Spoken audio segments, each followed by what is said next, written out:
Alors aujourd'hui nous allons voir ensemble les menus en fait des boîtiers entrée de gamme de chez Canon.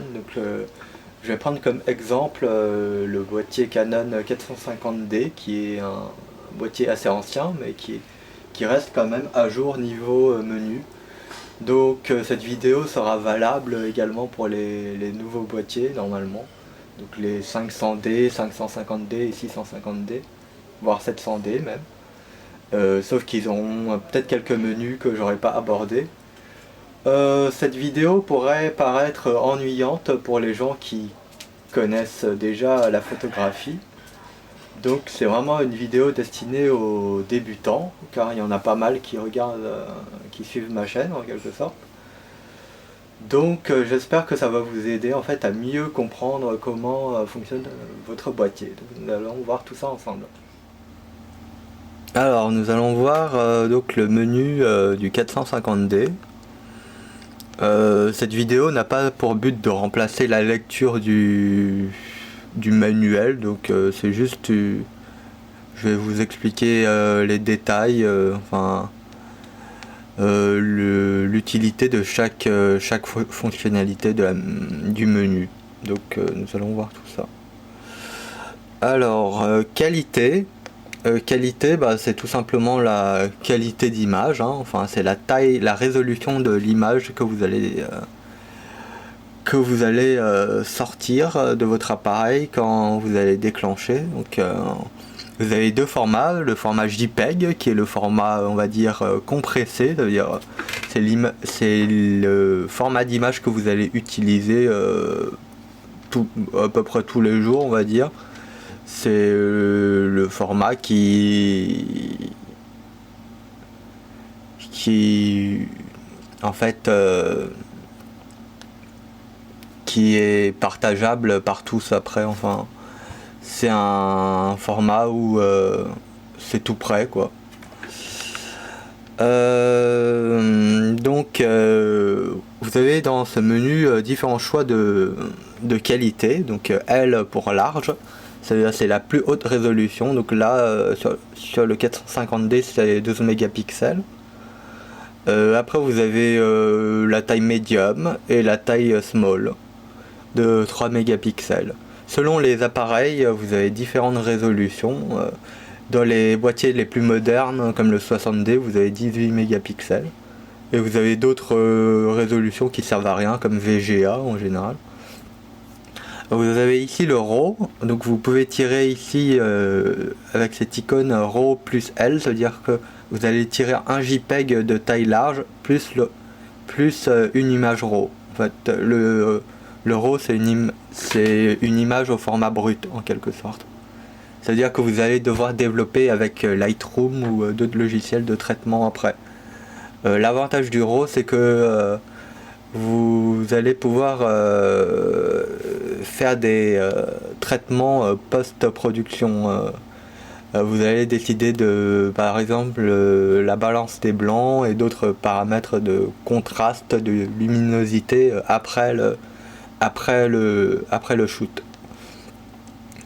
Yeux rouges, c'est tout simplement pour activer la petite LED qui est devant ici, qui permet de fermer la pupille du sujet avant le déclenchement du flash. Donc là il est en marche, vous pouvez le désactiver si vous n'utilisez pas. Signal sonore c'est tout simplement qui va faire le petit bip quand vous allez faire l'autofocus. Voilà. Ensuite, déclenchement sans flash, c'est pour déclencher tout simplement sans carte, c'est-à-dire quand vous n'avez pas de carte dans votre boîtier, vous pouvez déclencher quand même. Il n'y a pas grand intérêt, sauf quand vous voulez shooter, faire des tests sans polluer votre carte mémoire. Faites attention parce que quand vous avez ça, parfois quand vous avez oublié de votre carte mémoire, ça m'est arrivé plusieurs fois, donc vérifiez toujours avant de partir que vous avez votre carte mémoire. Durée de la revue, c'est tout simplement quand vous avez déclenché, après combien de temps il va garder la photo sur l'écran pour que vous puissiez la regarder en quelque sorte. Maintien, c'est tout simplement que la photo va rester sur l'écran tant que vous n'avez pas rappuyé sur le bouton. Ensuite, deuxième onglet, donc bracketing. Bracketing, c'est utile pour le HDR, donc c'est-à-dire que vous allez faire plusieurs photos, donc vous allez, je sais pas comment il marche sur celui-là. Voilà, c'est-à-dire que vous pouvez en fait faire 3 photos, donc une qui va être sous-exposée et une qui va être surexposée, donc à +1 et -1, et une à 0. Donc c'est-à-dire que quand vous avez des photos à contre-jour ou de fort contraste, vous allez pouvoir faire 3 photos et les assembler, c'est ce qu'on appelle le HDR. Il y aura une autre vidéo plus détaillée sur ça justement. Correction d'exposition du flash, c'est pour régler justement la correction qui est appliquée au flash, c'est-à-dire la puissance du flash également. Donc là je sais pas pourquoi il ne veut pas marcher aujourd'hui. Voilà. Donc vous pouvez définir ici la correction qui va appliquer pour le flash en quelque sorte. Balance des blancs personnalisés, c'est une fonction que j'ai jamais utilisée. C'est pour je crois utiliser la balance des blancs d'une photo. Donc il va vous permettre de choisir une photo que vous avez déjà pris. Voilà. Alors ça c'est une fonction très peu utilisée par les gens, donc ça permet en fait d'utiliser de définir en fait si dans une photo on veut avoir plus de rouge, plus de vert ou de magenta ou de bleu. C'est assez peu ergonomique, j'ai jamais utilisé personnellement. Donc espace couleur. Espace couleur, en fait vous avez le droit à deux espaces couleurs, donc le sRVB et le Adobe RVB ou le Adobe 98 il me semble. L'avantage du Adobe RVB, donc c'est que il supporte une plus large gamme de couleurs, notamment dans les verts il me semble. Le problème c'est qu'il n'est pas supporté par tous les périphériques. En fait l'espace de couleurs c'est utile généralement quand vous allez développer vos photos ou que vous allez les traiter sur écran. En général il faut que déjà votre écran soit calibré et que si vous voulez bien traiter vos photos il faut que toute votre chaîne de production pour paysage il y aura un réglage de netteté. Après il y a monochrome, donc ça veut dire il n'y aura pas de couleur du tout. Après vous avez trois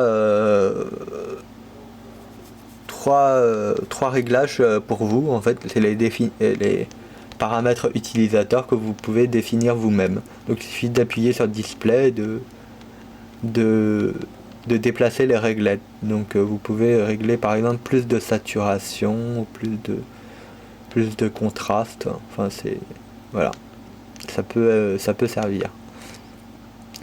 Effacement de poussière, c'est tout simplement qui va détecter en fait, il va collecter les données des poussières et il va essayer de les dégager logiciellement en quelque sorte. C'est pas un nettoyage de capteur. C'est juste une détection quoi. Protéger les images, ça n'a pas grand intérêt, c'est pour faire un lock sur une image quoi. C'est comme lecture seule je crois. J'ai jamais utilisé non plus. Rotation, c'est juste pour faire pivoter les images en quelque sorte, pour passer du portrait au paysage. Effacer les images, bah ça doit être pour effacer les images tout simplement. Tout ça c'est des fonctions peu utiles je pense.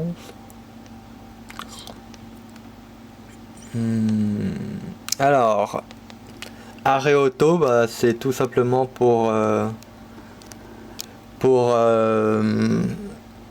définir à partir de combien de temps votre appareil va se mettre en veille automatiquement.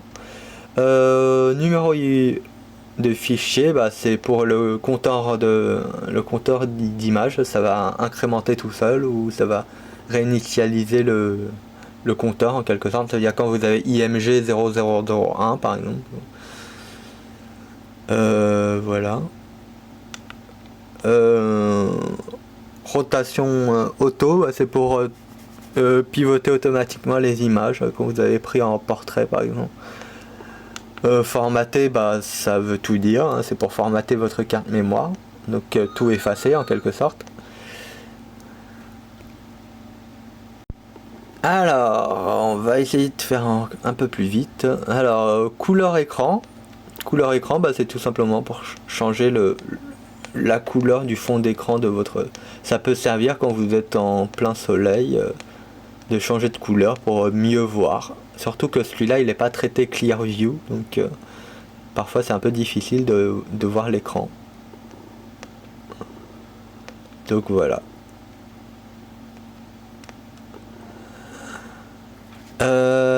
Luminosité, bah, c'est pour régler la luminosité de votre écran LCD en quelque sorte.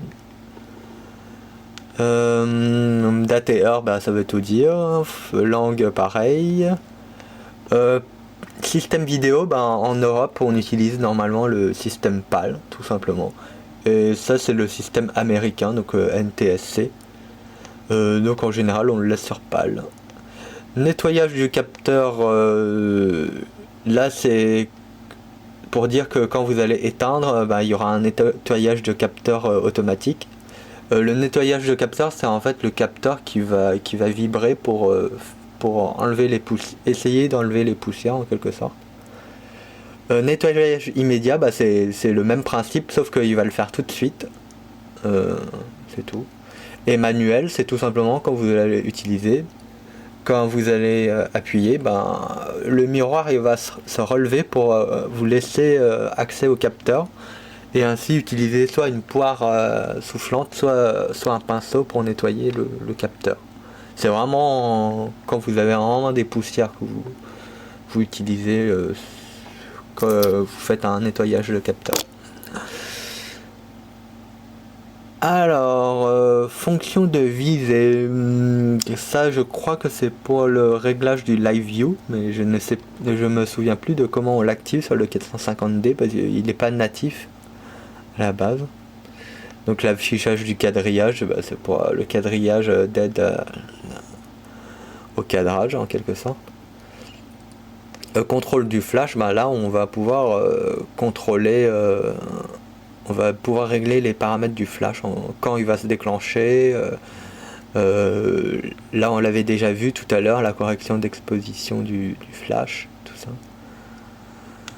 À noter qu'il faut que votre flash ici, bah, c'est le contrôle du flash qui est ici, enfin sur le boîtier, et externe il faut que le flash soit compatible pour pouvoir le régler directement depuis le boîtier. Sinon, si vous avez un flash manuel, bah, il faudra régler directement sur le flash. Les fonctions personnalisées, c'est en quelque sorte les fonctions avancées de votre boîtier. On verra ça plus en détail dans une autre vidéo. Firmware ici, bah, c'est justement le numéro de version de votre firmware. Si vous voulez mettre à jour, il suffit de mettre la carte mémoire, mettre le nouveau firmware, donc c'est un fichier bin, et de mettre votre carte mémoire à l'intérieur et d'appuyer sur OK, enfin sur 7. Et là il va dire que votre carte mémoire contient un firmware, il suffit de cliquer sur OK pour faire la mise à jour. Donc là j'ai déjà la dernière version, donc ça sert pas à grand chose. Alors ça c'est le menu favori, donc il y a tous les paramètres, on va dire favoris, tout simplement. Voilà. Donc on a fait le tour de tous les menus. J'espère que ça vous aurait été utile cette vidéo. Et donc n'hésitez pas à me poser des questions via les commentaires si vous avez des questions, tout simplement. Donc je vous retrouve bientôt pour une autre vidéo.